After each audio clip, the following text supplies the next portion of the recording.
You had an episode with a guy named Robert Wilson, and it was called Dissolving Pleasing Others. And that is simple.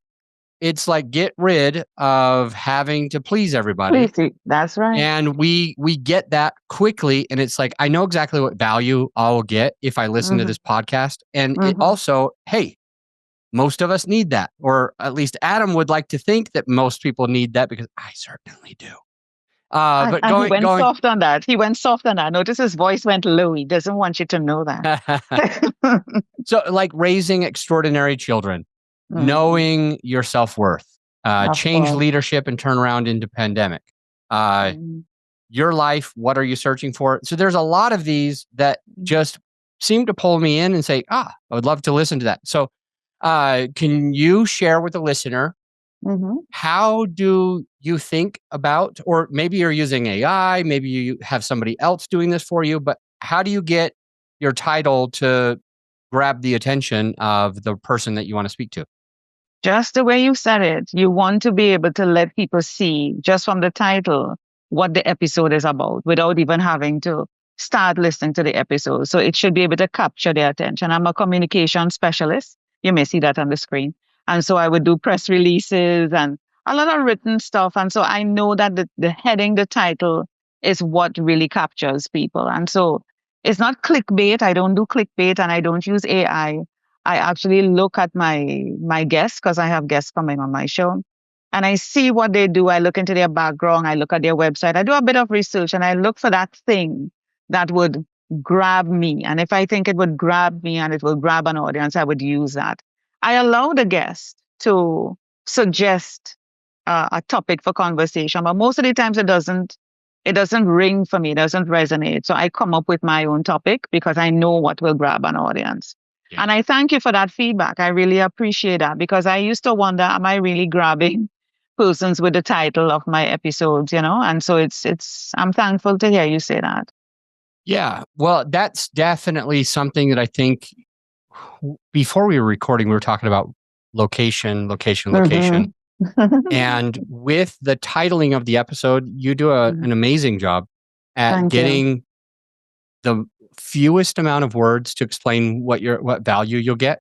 And I would say just on the show notes of that the first couple of lines are the same on most of them. So it's like, join Corine Lafont at this podcast with this person. And then it starts telling the listener what they'll get.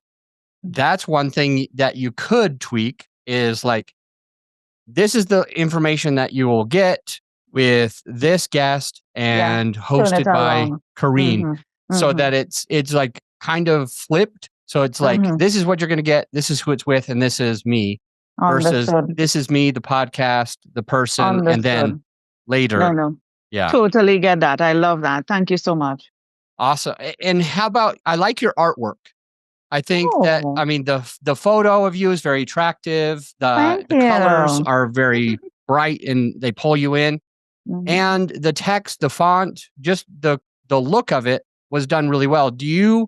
Will you please share with the listener some tips on getting their podcast artwork done? Well, I created all what you see there, except for the recent new cover art that was uploaded. I give somebody an opportunity to try. And so they came up with that. And I said, I'm revamping my whole podcast. Let me try something fresh for 2025 and beyond. But keep it clean. Keep it clean. And you see, the thing about it, you have to create artwork that is, what do they call that now? You can see it on different devices. Because, it's kind of liquid. If you watch something on So let me ask if this is what you mean. Yes. Is this what you're saying? That when the artwork is on a handheld device like a phone, it might be so small that if the text is small and hard to read, then it's going to be pointless. Is that kind of what you're saying? Make it so that it still stands out on a tiny screen? Right. That's right. And Okay. don't try to get everything like a soup on it and think, oh, everybody would want to see this. And you put everything on, like a circus horse. No, you have to Yeah. get that salient thing out, or probably just an image with one or two words that really gets, attracts the listener and would tell the listener, this is what my podcast, sorry, this is what my podcast is about. Awesome. Okay. Let me ask you your goal for the podcast. Do you have a business that this is attached to? Do you just want your kids to be able to listen to it? Oh, Do you want to monetize it with sponsorship? What's the goal for you? And sometimes there's 3 goals. So if that's the case, put them in order. well, monetization. Who doesn't want some money? So yeah, monetization would be one. My children, I'm not even bothered about them. They're not even children anymore. They're adults, so they're on their own. But what I would want for my podcast, really, it's educational. It's on how to.